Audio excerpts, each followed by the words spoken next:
కూర్చోండి.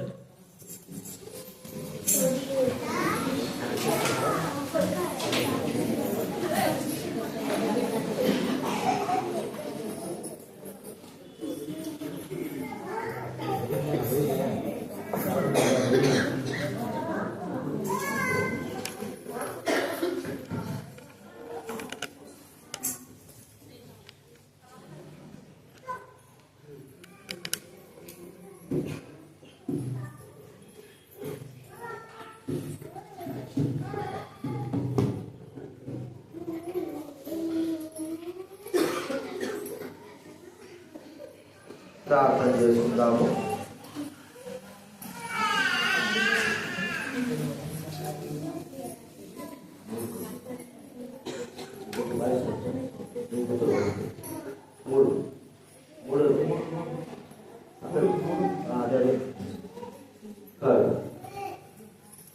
ప్రార్థన చేసుకుందాము.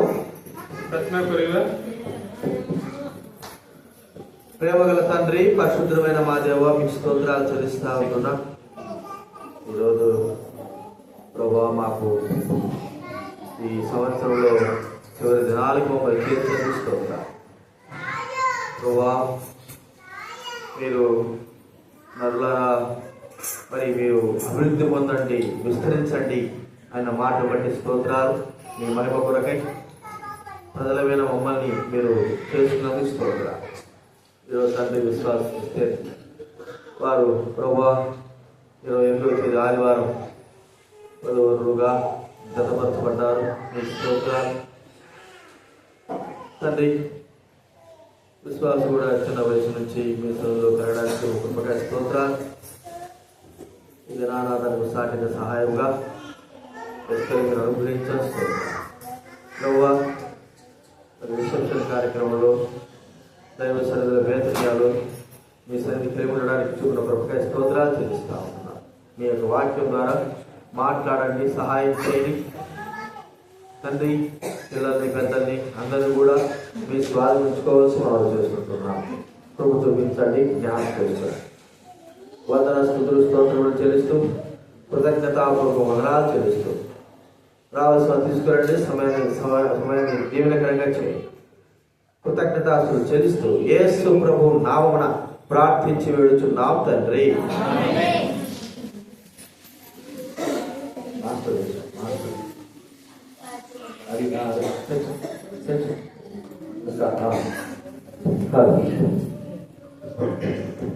దేవుడి వాక్యంలో మనం 2 వర్తమానాలు కలిగి ఉంటాము.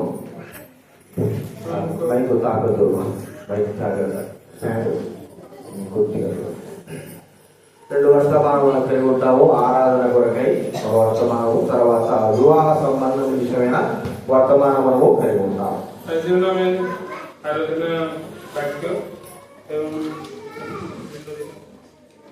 వివాహ సంబంధమైన దేవుడి వాక్యంలో నుంచి ఒక మాట మనం చూసుకుంటాము. ఆదికాండం 1వ అధ్యాయము.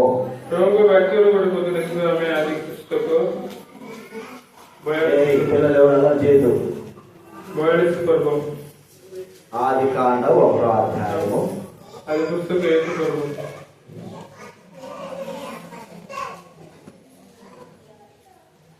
27-28 మనం చదువుకుందాం. ఆదికాండం 1వ అధ్యాయము 27వ వచనం 28వ వచనం చదివితే 60 విషయాలు. అది పుస్తకం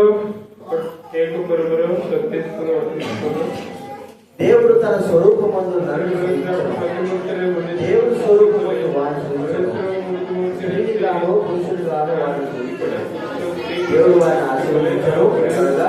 కలిసి అభివృద్ధి పొంది విస్తరించి భూమిని నిండించి దానిలో నింపుకోండి. సముద్రపు చేపలు, ఆకాశ పక్షులు, భూమి ప్రాణులు, ప్రతి జీవిని ఇవ్వడని దేవుడు వారితో చెప్పారు. అలాగే హెబ్రీ రాసిన పత్రిక 13వ అధ్యాయం. ସେଭଳି ହେବ୍ରୀ ପତ୍ର 13 ପର୍ବ హెబ్రీలు రాసిన పత్రిక ହେବ୍ରୀ 13వ 13 ପର୍ବ పేజ్ నంబర్ 16 16 పేజ్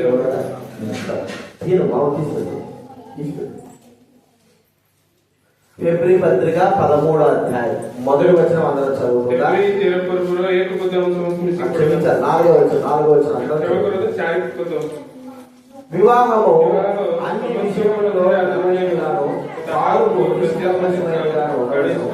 వేశ్యాసంగులకు వ్యభిచారులకు దేవుడు తీర్పు తీర్చును. వివాహము అన్ని విషయాల్లో ఘనమైనది. వివాహ సమస్త విషୟରେ ఆదరణీయ విషయం. ఘనమైనటువంటి మీటింగ్లు, కూడికలు అనేవి జరుగుతాయి. గౌరవయుక్త ఆదరణీయ ప్రార్థన మీటింగ్ జరుగుతాయి. అన్నిటికంటే ప్రాముఖ్యమైనది, ఘనమైనది ఏంటంటే వివాహము. ତା ସବୁଠାରୁ ଗୌରବଯୁକ୍ତ ଆଦରଣୀୟଯୁକ୍ତ କଣ ମାନେ ବିବାହ. బైబిల్ గ్రంథంలో వివాహముతో ప్రారంభమైంది. ବିବାହ ସହିତ ପବିତ୍ର ଗ୍ରନ୍ଥରେ ଆରମ୍ଭ ହୋଇଅଛି. బైబిల్ గ్రంథంలో వివాహముతో మరి పూర్తి చేయబడతా ఉంటున్నది. బైబిల్ గ్రంథ ସେଭଳି ବିବାହ ସହିତ ଶେଷ କରାଯାଇଅଛି. మన మూల పితృడైనటువంటి ఆదాము దేవుడు ఆశ్రయించి ପ୍ରଥମ ଆମର ପିତା ఆదాముకు ప్రభు ఆశీర్వాద କରି మరి తనలో నుండి ఎముక తీసి స్త్రీనిగా నిర్మించి అవ్వగా ఆమె సృష్టించాడు. ସେ ଆଦାମଙ୍କୁ ତାଙ୍କ ପାଖରେ ଗୋଟେ ହାଡ଼ କାଢି ଅସ୍ଥି କାଢି ତାହାଙ୍କୁ ହାୱା କରି ତାଙ୍କୁ ସୃଷ୍ଟି କଲେ. దేవుడే వారికి వివాహం జరిగించారు. ତାଙ୍କ ଦୁଇ ଜଣଙ୍କୁ ସଦାପ୍ରଭୁ ହିଁ ତାଙ୍କୁ ବିବାହ କରାଇଲେ. వీరికి వివాహం చేయడానికి ఎంతో పాస్టర్లు గాని, పెద్దలు గాని, మధ్యవర్తులుగా ఉంటున్నారు గాని, ହେଲେ ଆମ ମଧ୍ୟରେ ଥିବା ଏଇ ଦୁଇ ଜଣଙ୍କୁ ବାହାଘର କରିଥିବା ବଡମାନେ ଅଛନ୍ତି, ପ୍ରାଚୀନମାନେ ଅଛନ୍ତି, ଦାସମାନେ ଅଛନ୍ତି.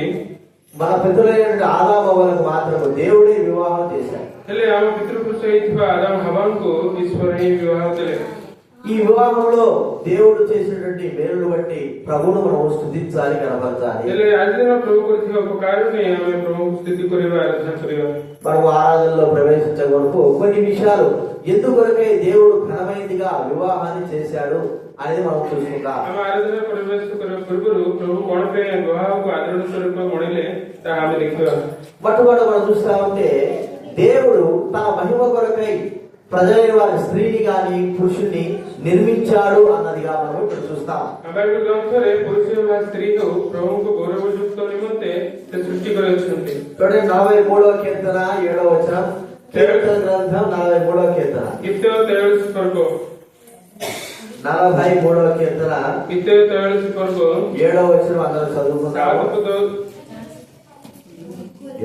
43:7 క్షమించాలి. యెషయా గ్రంథం క్షమించాలి. యెషయా గ్రంథం जिसे 43 పర్ବ 7 పద. యెషయా గ్రంథం 43వ అధ్యాయం 7వ వచనం అందరూ కూడా చదువుకుందాం. 43 పర్ବ 7 పద సంస్కృతి పడిగా. నా మహిమ నిమిత్తము నేను సృష్టించిన వారిని, నా నామం పెట్టబడిన వారందరినీ తెప్పించుకో. నేనే వారిని కలుగు చేసుకుని వారిని పుట్టించిన వాడు నేనే. తన మహిమ నిమిత్తమై ତାଙ୍କ ଗୌରବ ନିମନ୍ତେ ప్రజలైనటువంటి వారిని, స్త్రీలను పురుషులైన వారిని దేవుడు సృజించి ఉంటున్నాడు. ପ୍ରଜା ହେଇଥିବା ସ୍ତ୍ରୀ ବା ପୁରୁଷକୁ ପ୍ରଭୁ ସୃଷ୍ଟି କରାଇଛନ୍ତି.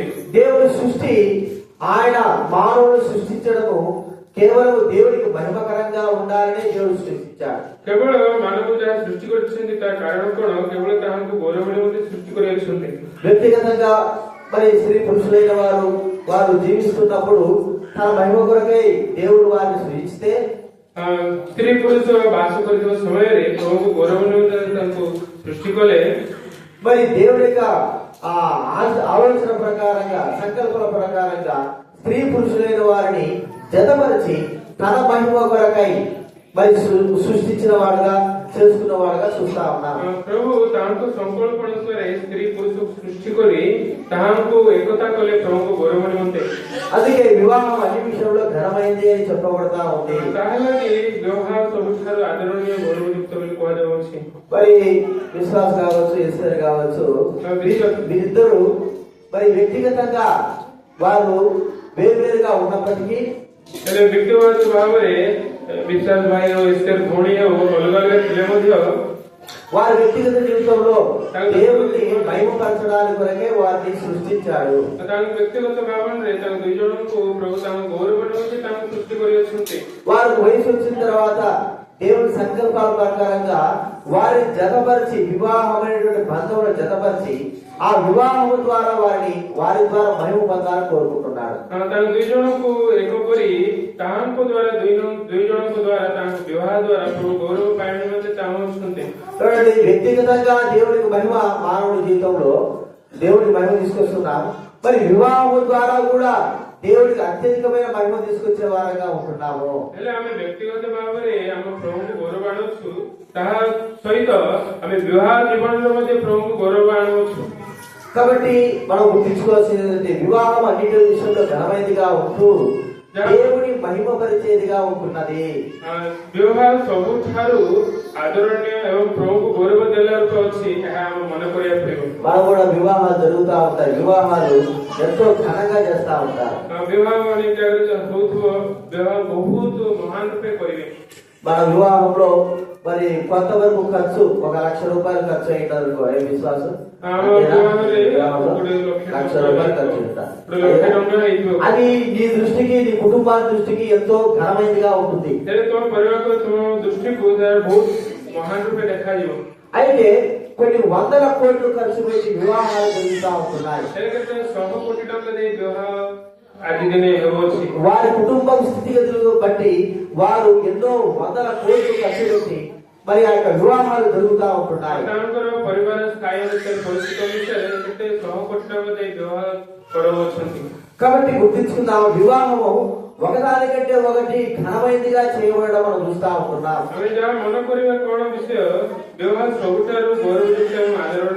అన్ని వివాహాల కంటే పరలోకపు దేవుడు తన కుమారుని యేసుక్రీస్తు వారి వివాహము అత్యున్నతమైన ఘనమైనదిగా చేయాలని కోరుకుంటున్నాడు.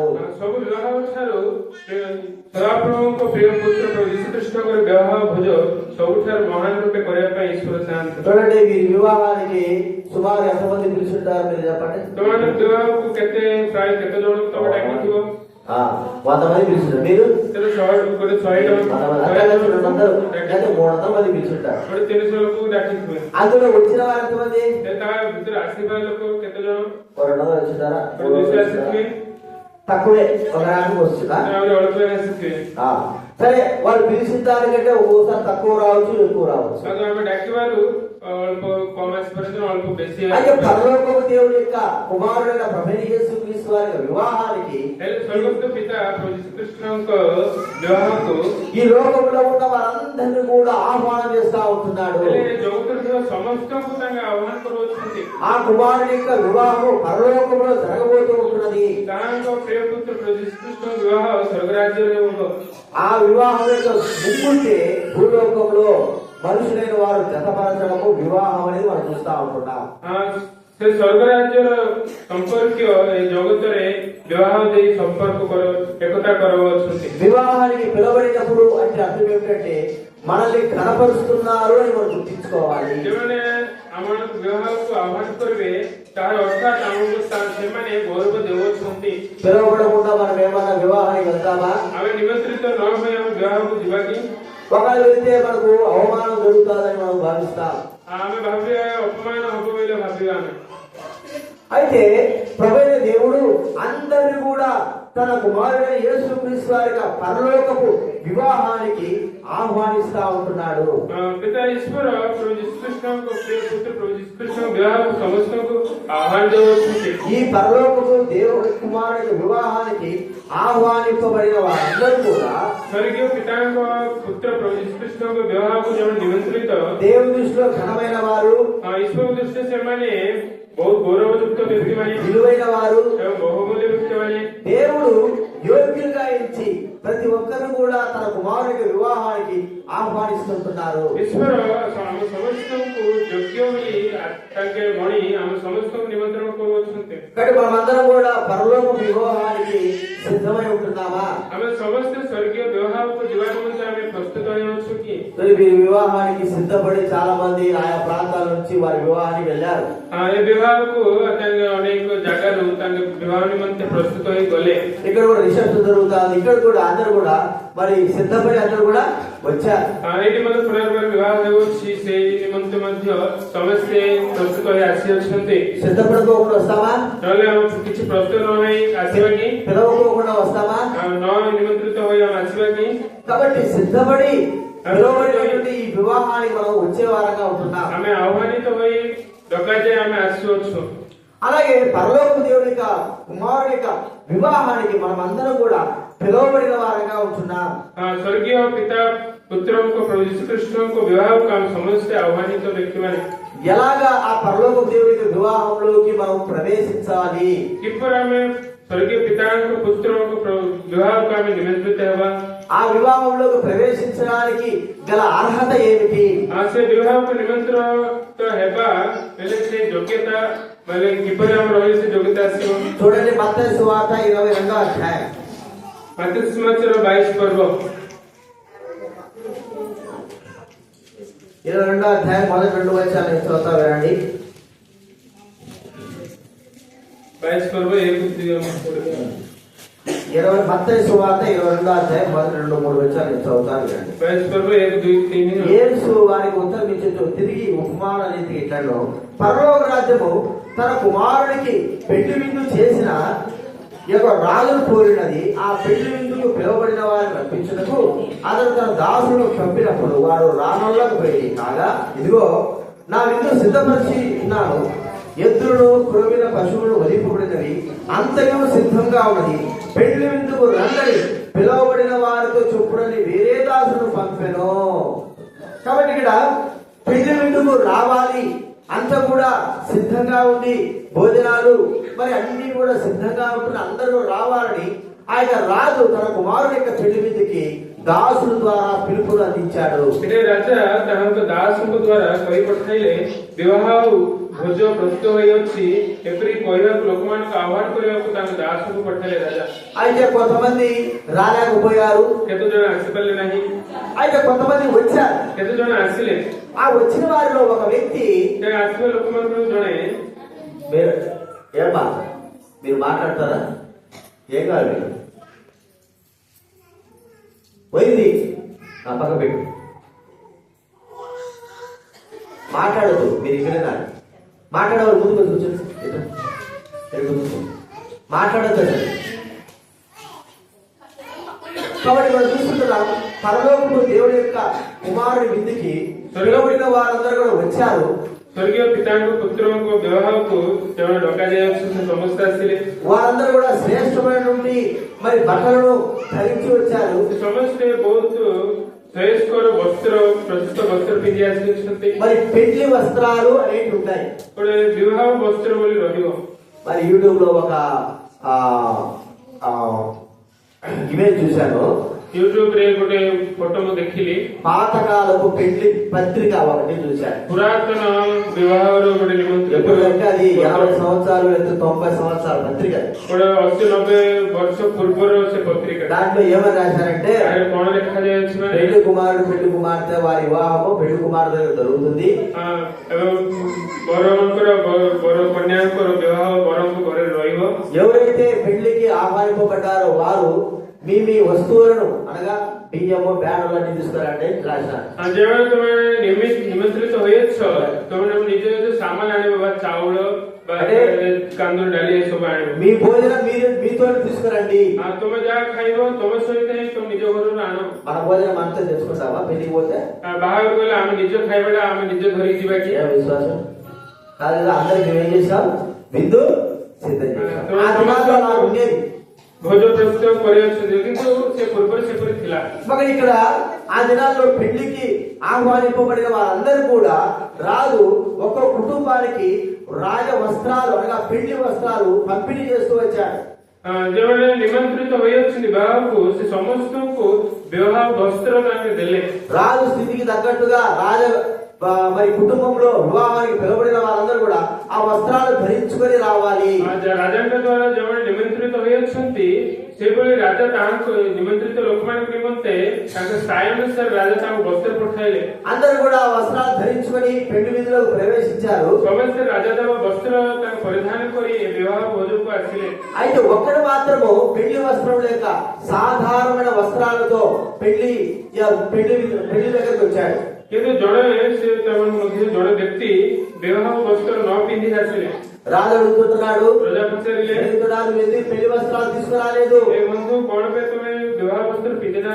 వివాహానికి పిలువబడ్డావు, నేను నీకు పెళ్లి వస్త్రాలు కొత్త వస్త్రాలు ఇచ్చాను కదా, ତୁମେ ବିବାହ ଭୋଜକୁ ନିମନ୍ତ୍ରିତ ହୋଇଅଛ, ତୁମ ବସ୍ତ୍ର ମଧ୍ୟ ଦେଲି, ఆ పెళ్లి వస్త్రాలు ఎందుకు ధరించుకొని రాలేదు? କଣ ପାଇଁ ସେ ବିବାହ ବସ୍ତ୍ର ପିନ୍ଧିନା? పెళ్లికి మంచి వస్త్రాలు మనం కొనుక్కుంటాము, ବିବାହ ନିମନ୍ତେ ଆମେ ନୂଆ ବସ୍ତ୍ର କିଣିବା. పరలోక రాజ్యం యొక్క పెళ్లికి ఆ వస్త్రాలు దేనికి సూచనగా ఉన్నాయంటే రక్షణకు సూచనగా ఉంటున్నాయి. ହେଲେ ସ୍ୱର୍ଗୀୟ ବିବାହକୁ ସେ ବସ୍ତ୍ର କୋଉ ସ୍ୱରୂପ ଅଛି ମାନେ ପରିତ୍ରାଣ ସ୍ୱରୂପ ବସ୍ତ୍ର ରୂପେ ଅଛି. పరలోక రాజ్యం యొక్క దేవుడి కుమారుడి యొక్క పెళ్లికి మనం ఆహ్వానింపబడినాము. అక్కడికి వెళ్ళాలంటే ସ୍ୱର୍ଗୀୟ ପିତାଙ୍କ ପୁତ୍ରଙ୍କ ବିବାହକୁ ଆମେ ନିମନ୍ତ୍ରଣ ହୋଇଅଛୁ. ସେଠି ଯିବାକୁ ହେଲେ ప్రతి ఒక్కడు రక్షణ అనేటువంటి వస్త్రాన్ని ధరించుకోవాలి. ସମସ୍ତ ବ୍ୟକ୍ତି ପରିତ୍ରାଣ ରୂପ ବସ୍ତ୍ର ପରିଧାନ କରିବାକୁ ପଡିବ. ప్రభు నామమున రక్షింపబడాలి, మారు మనసు పొందాలి, ప్రభుଙ୍କ ନାମରେ ପରିତ୍ରାଣ ବା ମନ ପରିବର୍ତ୍ତନ ହେବାକୁ ପଡିବ, పాపాలు క్షమింపబడాలి, పాప କ୍ଷମା ପାଇବାକୁ ପଡିବ. అప్పుడే దేవుని రాజ్యంలో ఉన్నటువంటి పెళ్లికి మనం అర్హులుగా చేయబడతాము. ସେଭଳି ରହିଲେ ହିଁ ସ୍ୱର୍ଗୀୟ పుత్రଙ୍କ వివాహకు ଆମେ నిమନ୍ତ୍ରିତ మనకు ఒక పెళ్లికి వెళ్ళాలంటే పిలుపు, అలాగే వారు ఇచ్చినటువంటి పెళ్లి పత్రిక చాలా ప్రాముఖ్యమైంది. ଆମେ ଗୋଟେ ବିବାହକୁ ଯିବାକୁ ହେଲେ ସେ ନିମନ୍ତ୍ରଣ ପତ୍ର ଆବଶ୍ୟକ. కాబట్టి పరలోక రాజ్యం యొక్క పెళ్లికి మనం ఆహ్వానింపబడి పత్రిక అయినటువంటి ఆ రక్షణను దేవుడు మనకు అనుగ్రహించి ఉంటున్నాడు. ସେ ସ୍ୱର୍ଗୀୟ ସ୍ୱର୍ଗୀୟ ପିତା ପୁତ୍ରଙ୍କର వివాహకు నిమନ୍ତ୍రిత పత్ర రూపే ଆମ ପରିତ୍ରାଣ ସ୍ୱରୂପ ଦେଖାଉଛନ୍ତି. రక్షణ పొందకపోతే,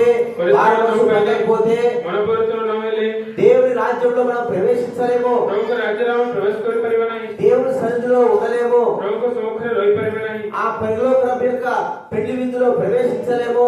ସେ ସ୍ୱର୍ଗୀୟ ପିତାଙ୍କ ବିବାହ ଭୋଜନରେ ଆମେ ପ୍ରବେଶ କରିପାରିବା ନାହିଁ. ఎలాగని మనం ఆలోచిస్తే କିଭଳି ବୋଲି ଆଲୋଚନା କଲେ సాధారణమైన పెళ్లి విందులో ఎవరైనా అడుక్కునేవారు వస్త్రములు లేకోకుండా వస్తే వారిని తరిమివేస్తాం. ହେଲେ ସାଧାରଣ ଭାବରେ ଆମେ ବିବାହ ଭୋଜକୁ ଯେଉଁମାନେ ଭିକାରୀମାନେ ଦରିଦ୍ରମାନେ ଆସିଲେ ତାହାକୁ ଆମେ ଘୋଡ଼େଇ ଦେବା. మరి అలాంటప్పుడు పరలోకం యొక్క పెళ్లి విందులో రక్షణ అనేటువంటి వస్త్రము, రక్షణ జీవితం, పాప క్షమాపణ జీవితం లేకపోతే మనము కూడా బయట త్రోసివేయబడతాము. ଆମେମାନେ ମଧ୍ୟ ଆମେ ସେପରି ପରିତ୍ରାଣ ବସ୍ତ୍ର ନଥିଲେ ସେ ବିବାହ ଭୋଜକୁ ଆମକୁ ଗଲେ ଆମେ ମଧ୍ୟ ସେପରି ଆମେ ଘୋଡ଼ାଇ ଯିବୁ. కాబట్టి దేవుని యొక్క పిలుపుకి, పరలోక పిలుపుకి, ఆ విందు విందుకి మన అందరూ కూడా ఆహ్వానం చేశాడు. మనమందరం కూడా యేసు నామములో రక్షింపబడాలా. ଆମମାନଙ୍କୁ ଈଶ୍ୱର ସେଇ ପ୍ରଭୁ ଯୀଶୁଖ୍ରୀଷ୍ଟଙ୍କ ବିବାହ ଭୋଜକୁ ଆମ ସମସ୍ତ ନିମନ୍ତ୍ରଣ କରିଅଛନ୍ତି. ସେଥିଲାଗି ଆମ ପରିତ୍ରାଣ ପାଇବାକୁ ପଡିବ, ମନ ପରିବର୍ତ୍ତନ ହେବାକୁ ପଡିବ. పాప క్షమాపణ లేకపోతే, మారుమనసు లేకపోతే ఆ దేవుడి రాజ్యంలో ప్రవేశం మనకు లేదు. పాప క్షమా మన పరివర్తన నଥିଲେ ସେ ప్రభుଙ୍କ ରାଜ୍ୟରେ ପ୍ରବେଶ ଆମକୁ ନାହିଁ. కాబట్టి దేవుడు భూలోకంలో స్త్రీ పురుషులను తన మహిమ కొరకే సృజించి వారి వివాహంలో జతపరిచి వివాహం ద్వారా ఎక్కువగా ఆయన మహిమ పొందాలని కోరుకుంటున్నాడు. ସଦାପ୍ରଭୁ ପୁରୁଷ ଏବଂ ସ୍ତ୍ରୀ ପରି ଜନ୍ମ କରି ତାହାଙ୍କୁ ଏକତା କରି ତାହାଙ୍କୁ ବିବାହ ଦେଇ ତାହାଙ୍କ ଦ୍ୱାରା ପ୍ରଭୁ ଗୌରవ ପାଇବାକୁ ଚାହୁଁଛନ୍ତି. అనేక పరలోకం యొక్క వివాహానికి మన అందరూ కూడా ఆహ్వానిస్తున్నాడు. ఎవరైతే ఆ ఆహ్వానం మరి విన్నారో ସେଭଳି ପ୍ରଭୁ ଯୀଶୁଖ୍ରୀଷ୍ଟଙ୍କ ବିବାହକୁ ଈଶ୍ୱର ସମସ୍ତଙ୍କୁ ଆହ୍ୱାନ କରୁଅଛନ୍ତି. ఆ పరలోకంలో మనం ప్రవేశించినప్పుడు దేవుడికి అత్యధికమైన మహిమ కలుగుతుంది. ସେଭଳି ଆମେ ପରିତ୍ରାଣ ପାଇ ଆମେ ସେଇ ସ୍ୱର୍ଗ ବିବାହକୁ ନିମନ୍ତ୍ରିତ ହେଇଥିବା ଆମେ గలే ప్రభువుకు ଆମ ద్వారా గౌరవ ଆସିବ. కాబట్టి ఇంకా ఇక్కడ ఎవరైనా రక్షణ పొందకోకుండా, మారు మనసు పొందకోకుండా, జీవితం మార్చబడుకోకుండా ఉన్నప్పుడు ఈ పెళ్లి కుమారుడు, పెళ్లి కుమార్తె చేస్తారో రక్షింపబడ్డావా, జీవితం మార్చబడిందా? ఎప్పుడు మీ చిన్నప్పుడు చూస్తారా? ఎప్పుడు జీవితం మార్చుకున్నావా? జీవితం మార్చుకోవాలి. భౌతిక సంబంధంగా భౌతిక సంబంధం మీరిద్దరు జతపరచబడ్డారు కానీ భౌతిక భాగంలో ఆయన దుజోడు ఎక్కువ వచ్చింది వివాహం ద్వారా ఘనమైనదిగా చేయబడింది కానీ వివాహ పురుషుల అందరూ జోడవచ్చు మీరిద్దరు కూడా దేవుని యొక్క రాజ్యము పిలుపుకి ఆ యొక్క పరలోకానికి ఆహ్వానితులై ఉన్నారు ଆଗେ ଦୁଇ ଜଣ ମଧ୍ୟ ସ୍ୱର୍ଗୀୟ ଭୋଜକୁ ନିମନ୍ତ୍ରିତ ହୋଇ ଅଛନ୍ତି। అయితే రక్షింపబడకపోతే ఆ పరలోకపు పిలుపులోకి మనం పాలు భాగస్తులము కాలేమో। ହେଲେ ପରିତ୍ରାଣ ନ ପାଇଲେ ସେ ସ୍ୱର୍ଗୀୟ ନିମନ୍ତ୍ରଣ ଆହ୍ୱାନ ଡାକରାକୁ ଆମେ ଯୋଗ୍ୟ ହେଇପାରିବା ନାହିଁ। కాబట్టి ఈ యొక్క వివాహము దేవుని మహిమ కొరకై దేవుడు చేసి ఉంటున్నాడు। ఏ వివాహ ప్రభువుకు గౌరవ నిమిత్తం ଏହା ଏପରି କରିଅଛନ୍ତି। కాబట్టి ప్రభువును మనం స్తుతించాలి। ତାହେଲେ ଆମେ ప్రభువుకు ଧନ୍ୟବାଦ ଦେବା। రెండవదిగా మనం చూస్తా ఉంటే ଦ୍ୱିତୀୟଟି ଆମେ ଦେଖିଲେ ఎందుకు ఘనమైనదిగా చేయబడింది వివాహం అంటే କଣ ପାଇଁ ବିବାହ ଆଦରଣୀୟ ରୂପେ କରାଯାଇଅଛି కీర్తన గ్రంథం ଗୀତ ସଂହିତା 68వ అధ్యాయము 68 68 ପର୍ବ 6వ వచనం 68 ପର୍ବ కీర్తన గ్రంథం 68 6 68 పర్వ 8 పద దేవుడు ఏకాంగులను సంసారులుగా చేయవాడు ఆయన బంధింపబడిన వారిని విడిపించి వారిని వర్ధిల్ల చేయువాడు విశ్వాస ఘాతకులు నిర్ధల దేశమందు నివసించెదరు। దేవుడు ఏకాంగులను సంసారులుగా చేసేవాడు। సదాప్రభు కేవ స్నానం করে তাଙ୍କୁ పవిత్ర రూపే କରନ୍ତି। బైబిల్లో చెప్పబడిన మాట ఏంటంటే మరి నరుడు ఒంటరిగా ఉండుట నరునికి మేలు కాదు అని వాక్యం రాయబడింది। ହେଲେ ମାନବ ଏକା ରହିବା ତାହାଙ୍କୁ ଉତ୍ତମ ବିଷୟ ନାହିଁ ବୋଲି బైబిల్లో ଲେଖାଯାଇଅଛି। ఏకాంగులను సంసారులుగా అంటే గౌరవప్రదంగా దేవుడు చేసి ఉంటున్నాడు। ଏକା ହୋଇଥିବା పురుషକୁ ତାଙ୍କୁ ଦୁଇ ଜଣ କରି ଗୌରବଯୁକ୍ତ କରିଅଛନ୍ତି। కాబట్టి ఇక్కడ మనం చూస్తా ఉంటే ଏଠାରେ ଦେଖିଲେ ఇద్దరిని ఒకటిగా సంసారులుగా ఒక చేయటం అంటే ఇది మనం ఆలోచించండి దేవుడు ఈ వీరి యొక్క జీవితం వివాహ జీవితము దేని గుర్తుకుందంటే మానవుడు దేవుడు ఒకటేటువంటి సమయం వస్తా ఉంది। ପୁରୁଷ ସ୍ତ୍ରୀ ଏକ ହେବାର ଅର୍ଥାତ୍ ବିବାହ ହେବାର ଅର୍ଥାତ୍ ଈଶ୍ୱର ଏବଂ ଗୋଟେ ମାନବ ଏକ ହେବାର ଅର୍ଥ। విశ్వాసు తన తల్లిదండ్రుల దగ్గర ఒంటరిగా జీవించాడు। ఎస్తేరు కూడా తన తల్లిదండ్రుల దగ్గర ఒంటరిగా జీవించింది। ବିଶ୍ୱାସ ଭାଇ ତାଙ୍କ ପିତାମାତାଙ୍କ ପାଖରେ ଏକା ହେଇ ଜୀବନ କାଟିଲେ ଏବଂ ଏସ୍ତର ଭଉଣୀ ମଧ୍ୟ ତାଙ୍କ ପିତାମାତା ପାଖରେ ଏକା ହେଇ ଜୀବନ କାଟିଲେ। ఇప్పుడు పెద్దల ద్వారా ఇద్దరు సంసారులుగా చేయబడుతున్నారు। ହେଲେ ଏବଂ ପ୍ରାଚୀନ ମାନଙ୍କ ଦ୍ୱାରା ବଡ ମାନଙ୍କ ଦ୍ୱାରା ତାଙ୍କ ଦୁଇ ଜଣ ଏକ ହୋଇ ଅଛନ୍ତି। చూడండి మనం ఇక్కడ ఆలోచిస్తే దేవుడు కూడా మనతో ఉండి మనతో కాపురం చేయాలని మనతో సంబంధం కలిగి ఉండాలని ఈ లోకంలోకి ప్రభువైన యేసుక్రీస్తు వారు వచ్చుంటున్నాడు। ସେଭଳି ଆମମାନଙ୍କ ସହିତ ଯୀଶୁଖ୍ରୀଷ୍ଟ ସହଭାଗିତା କରିବା ପାଇଁ ଏବଂ ଆମ ସହିତ ବାସ କରିବା ପାଇଁ ଏକ ହେବା ପାଇଁ ଜଗତକୁ ଆସିଲେ। చూడండి ఆది కాండము ଆଦି ପୁସ୍ତକ నిర్గమాకాండం 25వ అధ్యాయం କ୍ଷମା କରନ୍ତୁ ଯାତ୍ରା ପୁସ୍ତକ 8వ వచనం చదువుకుందా। నిర్గమాకాండం ଯାତ୍ରା పుస్తକ 25వ అధ్యాయము 25 పర్ବ 8వ వచనం చదువుకుందా। 8 పଦ పేజ్ నంబర్ 96 నేను వారిలో నివసించినట్లు వారు నాకు పరిశుద్ధ స్థలములో నిర్మింపవలెను। నేను వారిలో నివసించినట్లు నాకు పరిశుద్ధ స్థలాన్ని నిర్మించాలంటున్నాడు। ମୁଁ ଯେପରି ତାହାର ବାସ କରେ ମୋ ନିମନ୍ତେ ଗୋଟେ ପବିତ୍ର ସ୍ଥାନ ତାକୁ ନିର୍ମାଣ କରିବାକୁ ପଡିବ।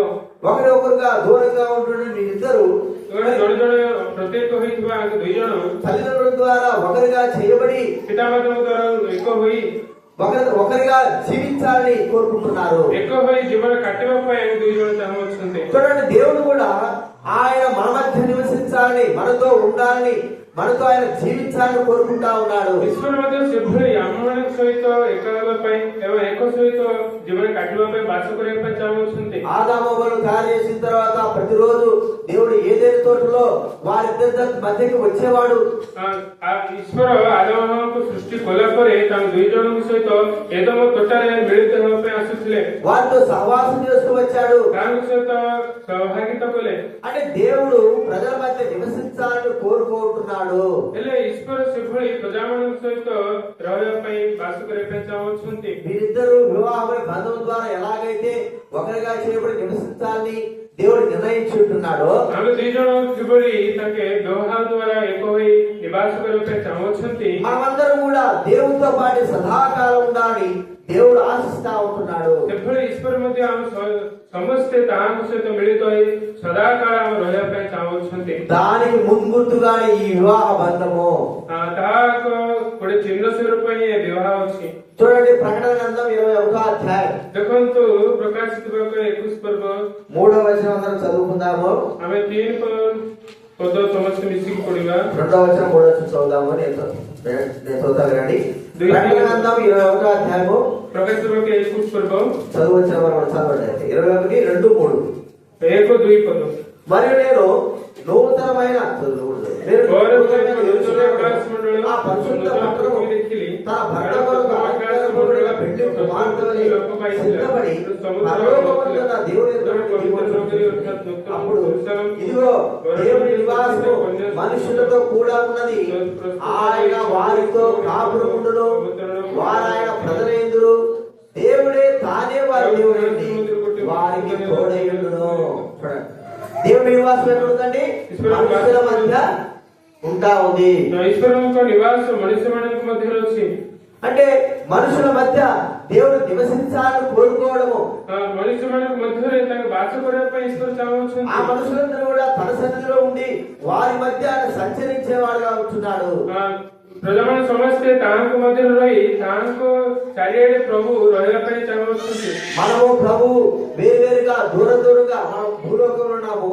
ప్రభు ఏమో పరలోకంలో ఉన్నాడు. ହେଲେ ଆମେ ଈଶ୍ୱରଙ୍କ ଆମର ବହୁତ ଭେଦ ଅଛି. ଆମେ ଭୂమి ଉପରେ ଅଛୁ, ଈଶ୍ୱର ସ୍ୱର୍ଗରେ ଅଛନ୍ତି. మనము ఆయనతో కలిసి ఉన్న తర్వాత మనము ఆయన అందరూ కూడా ఒక దగ్గర మరి సంసారంగా లేకపోతే కలిసి ఉండేటువంటి స్థితి కలిగిన వారంగా ఉంటున్నాం. ଆମେ ତାହାଙ୍କ ସହିତ ଯେବେ ମିଳିବା ତାହାଙ୍କ ଦ୍ୱାରା ଆମେ ତାହାଙ୍କ ସହିତ ବାସ କରିବା ଏବଂ ସହଭାଗିତା କରିବା. ఈ యొక్క అనుభవం ఎంతో గొప్పది. ଏଇ ଅନୁଭବ କେତେ ଅନୁଭୂତି କେତେ ఈ అనుభవంలో మనమందరం కూడా ఉండాలని ప్రభు కోరుకుంటున్నాడు. ଏଇ ଅନୁଭୂତି ନେଇ ଆମେ ସମସ୍ତେ ରହିବା ପାଇଁ ଈଶ୍ୱର ଚାହାନ୍ତି. ఈ అనుభవం మనకు అనుగ్రహించాలని కోరుకుంటున్నాడు. ଏଇ ଅନୁଭୂତି ଆମେ ସମସ୍ତଙ୍କୁ ଦତ୍ତ କରିବା ପାଇଁ ଈଶ୍ୱର ଚାହାନ୍ତି. ఆయన మన మధ్య నివసించాలని కోరుకుంటున్నాడు. ତାଙ୍କେ ଆମ ସହିତ ବାସ କରିବା ପାଇଁ ଚାହୁଁଛନ୍ତି. ఒక దినం వస్తుంది, ఆ దినాన ఆయన మన మధ్య నివసించి ଗୋଟେ ଦିନ ଆସିବ ତାଙ୍କ ଆମ ମଧ୍ୟରେ ବାସ మనం କରି కూడా ఆయనతో పాటు ఉండి ଆମ ମଧ୍ୟ ତାଙ୍କ ସହିତ ରହି ఆయన స్థుతిస్తూ వస్తాము. ତାହାଙ୍କୁ ଆମେ ଧନ୍ୟବାଦ ଦେଇ ଆସିବା. కాబట్టి రెండోదిగా ఏకాంగులు సంసారులుగా చేసిన వాడు, ଦ୍ୱିତୀୟଟି ଏକ ଥିବା ଲୋକମାନଙ୍କୁ ଏକତା କଲେ, ఒంటరిగా ఉన్నవారు జతపరచబడి కాపురులుగా చేయబడిన వారుగా ఉంటున్నారు. ତାହାଙ୍କୁ ଦୁଇ ଜଣଙ୍କୁ ଏକତା କରି ଗୋଟେ ପରିବାର ରୂପେ କରିଅଛନ୍ତି. ప్రజల మధ్య వారు సంసారం చేసేవారుగా ఉంటున్నారు. ప్రజాମାନଙ୍କ ସହିତ ସହଭାଗିତା କଲା ରୂପେ ତାଙ୍କୁ ଦୁଇ ଜଣ. అలాగే పరలోకంలో మనం అందరం కూడా దేవునితో పాటు ఉండి ସେଭଳି ଆମେ ଈଶ୍ୱରଙ୍କ ସହିତ ସ୍ୱର୍ଗରାଜ୍ୟରେ ରହି దేవునితో పాటు మనము కూడా ఉండి సంతోషించే వారంగా ఉంటాం. ଈଶ୍ୱରଙ୍କ ସହିତ ଆମ ମଧ୍ୟ ରହି ସେପରି ଆନନ୍ଦ କରିବା ଆମେ. కాబట్టి మనం రెండోదిగా ఏకాంగులను సంసారంగా చేసేది వివాహము. ଦ୍ୱିତୀୟଟି ଯେଉଁମାନେ ଏକ ହୋଇଅଛି ତାଙ୍କ ଦୁଇ ଜଣଙ୍କୁ ଏକତା କରିବାର ହିଁ ଈଶ୍ୱର. మూడోది మనం చూస్తా ఉంటున్నాం. ଦ୍ୱିତୀୟଟା ଆମେ ଦେଖିଲେ ఆదికాండం 2వ అధ్యాయం 17వ వచనం. ఆదికాండం 2:17. ଆଦି ପୁସ୍ତକ 2:17. ఆదికాండము 2:17 చదవండి.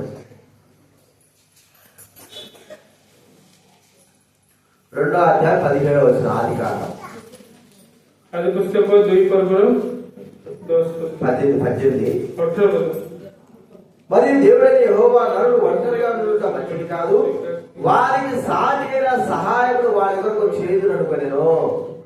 చూడండి, నరుడు ఒంటరిగా ఉండుట మంచిది కాదు, ମଣିଷ ଏକାଗ୍ର ରହିବା సాటిన సహాయము. ତାହାଙ୍କର ଗୋଟେ ସହକାରୀ ଦରକାର. ఈ వివాహం యొక్క గొప్పతనం ఏమిటంటే ବିବାହର ଗୋଟେ ମହାନ ବିଷୟ କଣ? ఒంటరితనము కాకుండా తోడు అనేది మనం చూస్తా ఉంటాం. ଏକାଠି ନ ରହି ତାହାଙ୍କ ସହିତ ଗୋଟେ ବାସ କରିବାର ଅର୍ଥ. మరి కొద్దిగా వివాహం యొక్క ఆయన వయసు వచ్చిన తర్వాత ବିବାହ ବୟସ ଆସିଲା ପରେ తల్లిదండ్రులు వారు ఆశించేది ఏంటంటే ପିତାମାତା କଣ ଆଶା କରିବେ? కుమార్తెకు తనకు మరి ఒక భర్తను తోడుగా ఉంచాలని, କନ୍ୟାଙ୍କୁ ତାହାଙ୍କ ସହିତ ଗୋଟେ ସ୍ୱାମୀକୁ ରଖିବା ପାଇଁ, కుమారుడికైతే ఒక స్త్రీని తనకు తోడుగా ఉంచాలని ଗୋଟେ ପୁଅ କହିଲେ ଗୋଟେ ପୁରୁଷଙ୍କୁ କହିଲେ ତାଙ୍କ କନ୍ୟାଙ୍କୁ ସହିତ ରଖିବା తల్లిదండ్రులు ఆలోచిస్తారు. ପିତାମାତା ଆଶା କରିବେ. అంటే తోడు అనేటువంటి మాట మనం చూస్తా ఉంటాం. ତାଙ୍କ ସହକାରୀ ମିଳେ ଗୋଟେ କଥା ఈ వివాహ బంధము తోడుతో నీడతో ప్రారంభమవుతా ఉంది. ଆମଙ୍କ ବିବାହ ସହକାରୀ ରୂପେ ଏବଂ ଛାୟା ରୂପେ ନିର୍ମାଣ ହେଉଅଛି। ఒంటరి జీవితం కాదు కానీ తోడు కలిగి ఉండడం అనేది మనం చూస్తా ఉంటున్నాం. ଏକାକୀ ଜୀବନ ନୁହେଁ, ମିଳିତ ହୋଇ ବାସ କରିବା ଜୀବନ ଆମେ ଦେଖୁଅଛୁ। ఇది ఎలాగా మనము ప్రభు మనతో మాట్లాడుతున్నాడంటే କିଭଳି ଆମେ ଆମ ସହିତ ప్రభు କଥା କହୁଅଛନ୍ତି ମାନେ ఆయన అంగీకరించిన తర్వాత ఆయనతో పాటు మనం ఉండిన తర్వాత ତାହାଙ୍କୁ ଗ୍ରହଣ କଲା ପରେ ତାହାଙ୍କ ସହିତ ଆମେ ରହିଲା ପରେ ఆయన ఎప్పుడు మనకు తోడుగా ఉండేవాడుగా చూస్తా ఉంటున్నాం. ତାହାକେ ସଦାକାଳ ଆମ ସହିତ ରହିବା ରୂପେ ଆମେ ଦେଖୁଅଛୁ। ఆయన సన్నిధి మనకు ఎల్లప్పుడూ తోడుగా ఉంటుంది. ତାହାଙ୍କର ସମ୍ମୁଖ ତାହାଙ୍କ ସନ୍ନିଧି ଆମ ସମସ୍ତଙ୍କ ସହିତ ରହିବ। చూడండి ఒక మాట మనం ఇంకా చదువుకున్నాం. ప్రకటన గ్రంథం 21వ అధ్యాయం 3వ వచనంలో ప్రకాశిత వాక్య 21:3 ଆମେ ଦେଖିଲୁ। చివరి లైన్ చదువుతారండి. శేష పదం 3వ వచనం చదువుతారు. 3 పద అప్పుడు ఇదిగో దేవుని నివాసం మనుషులతో కూడా ఉన్నది. ఆయన వారితో కాపురుకుంటును.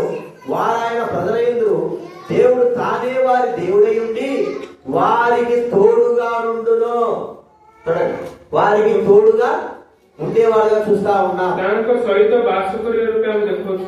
ఇది వరకు ఒంటరి జీవితం గడిపిన వారికి ఇప్పుడు ఒకరికి ఒకరు వివాహం అనే బంధం ద్వారా తోడుగా చేయబడినట్లు ଆଜି ପର୍ଯ୍ୟନ୍ତ ତାଙ୍କେ ଏକ ହୋଇ ଏକାକୀ ହୋଇ ଜୀବନ କାଟୁଥିଲେ, ହେଲେ ଆଜି ଦିନ ତାଙ୍କେ ଦୁଇ ଜଣ ମିଳିତ ହୋଇ ଏକ ସହିତ ବାସ କରୁଅଛନ୍ତି। రక్షింపబడిన వారికి దేవుడే సదాకాలం తోడుగా నీడగా ఉండేవాడుగా ఉన్నాడు. ଜଣେ ପରିତ୍ରାଣ ପାଇଅଛନ୍ତି, ଈଶ୍ୱର ହିଁ ତାହାଙ୍କ ଛାୟା ରୂପେ ଏବଂ ତାହାଙ୍କ ସହିତ ବାସ କରିବା ରୂପେ ଅଛନ୍ତି। మరి వీరు వృద్ధాప్యకు వచ్చిన తర్వాత ఒకరొకరు వేరేటువంటి సమయం వస్తాది.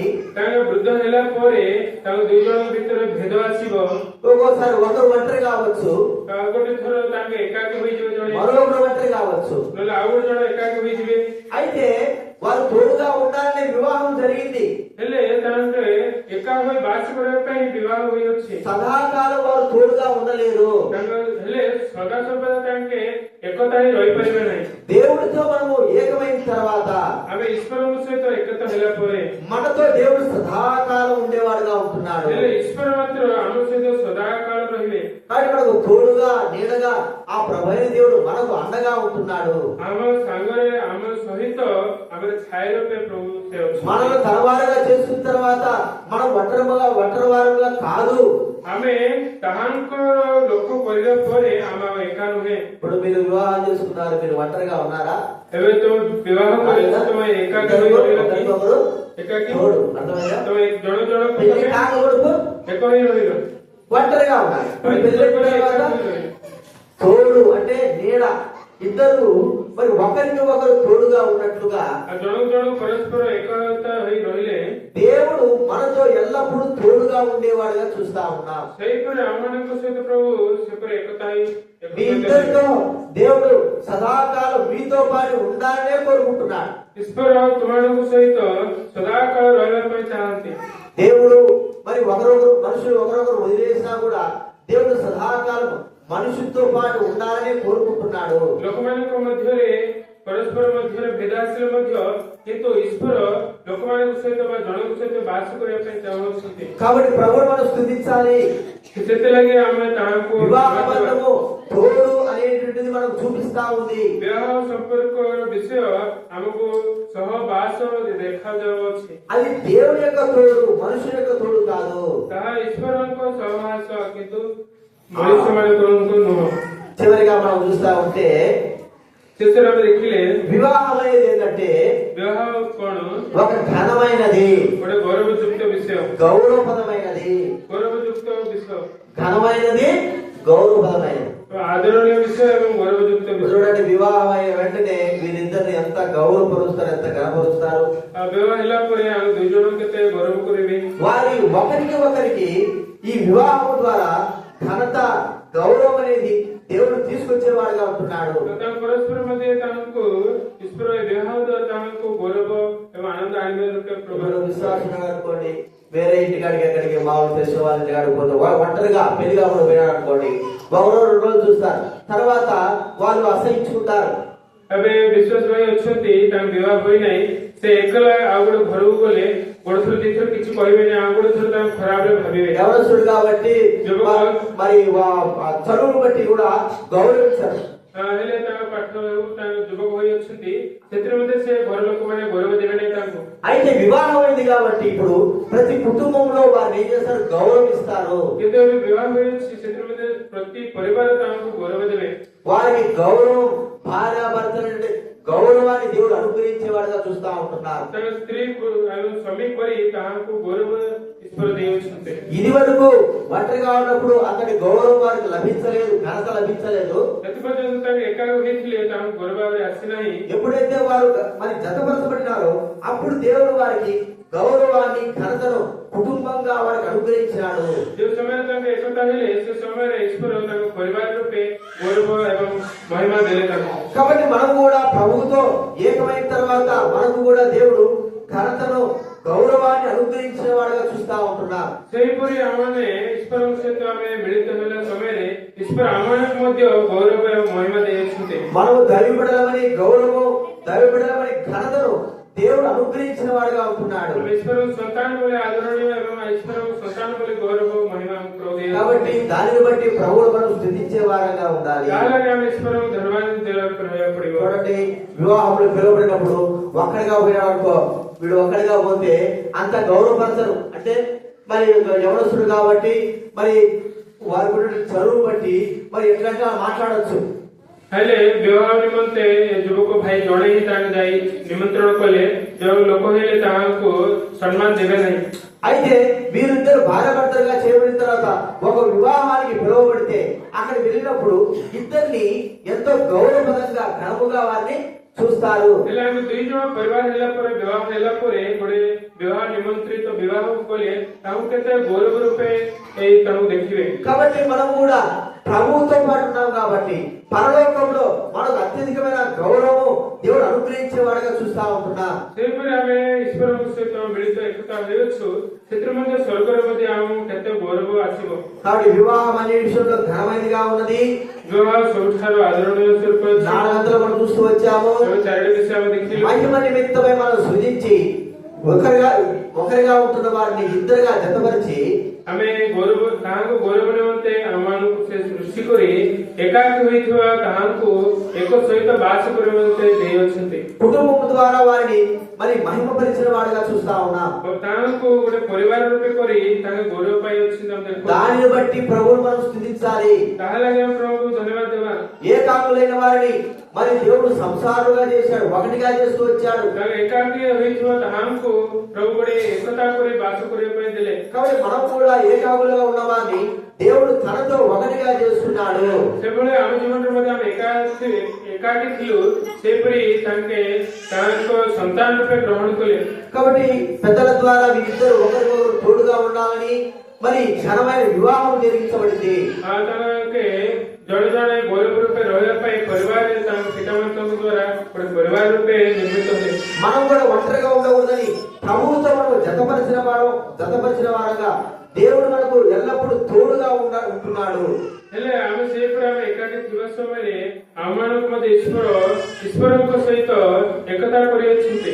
ఇప్పుడు ఇది వరకు వీరికి ఘనత కానీ గౌరవంగా లేకపోయినప్పుడు వీరిద్దరికి వివాహం ద్వారా మరి ఈ లోకంలో ఘనత, గౌరవం అనేది వస్తా ఉంది. ଏପର୍ଯ୍ୟନ୍ତ ତାଙ୍କୁ ଗୌରବ ନଥିଲା, କିନ୍ତୁ ଏଇ ଦୁଇ ଜଣ ଏକା ହେବା ଦ୍ୱାରା ତାହାଙ୍କୁ ଗୌରବ ଏବଂ ମହିମା ଆସିଅଛି। అలాగే ప్రభువుతో మనం ఉన్నప్పుడు దేవుడు మనకు ఘనతను, గౌరవాన్ని ఇచ్చిన వాడుగా చూస్తా ఉంటాం. ସେପରି ଆମେ ଈଶ୍ୱରଙ୍କ ସହିତ ମଧ୍ୟ ମିଳିତ ହେବା ସମୟରେ ଆମମାନଙ୍କୁ ସେ ଗୌରବ ମହିମା ଦେବେ। ఈ 4 విషయాలు గుర్తు పెట్టుకొని ప్రభువును మనం స్తుతించి ఆరాధిద్దాము. ଚାରିଟି ବିଷୟ ମନେ ପକାଇ ଆମେ ପ୍ରଭୁଙ୍କୁ ଧନ୍ୟବାଦ ଦେବା।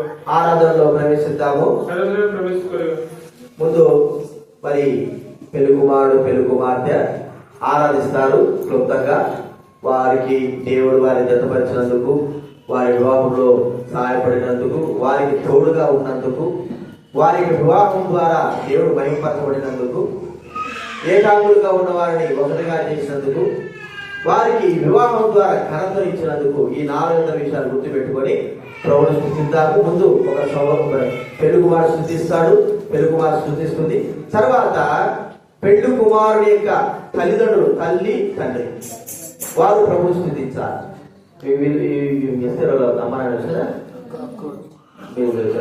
పెళ్లి కుమార్తె తరపున ఒక ఇద్దరు స్తుతించాలి. తర్వాత సంఘంలో ఒకరు, ఒక సహోదరుడు, ఒక సహోదరి. సంఘంలో ఒక సోదరుడు. అర్థమైందా? ముందు పెళ్లి కుమారుడు పెళ్లి కుమార్తె స్థుతించిన తర్వాత పెళ్లి కుమారుడు తరపునటువంటి తల్లి తండ్రి స్థుతిస్తారు. పెళ్లి కుమార్తె తరపున వారు స్థుతిస్తారు ఒక ఇద్దరు. తర్వాత సంఘంలో ఒకరు, మరి ఒక స్త్రీ పురుషుడు ఇద్దరు కూడా ఒకరొకరు స్థుతించాలి.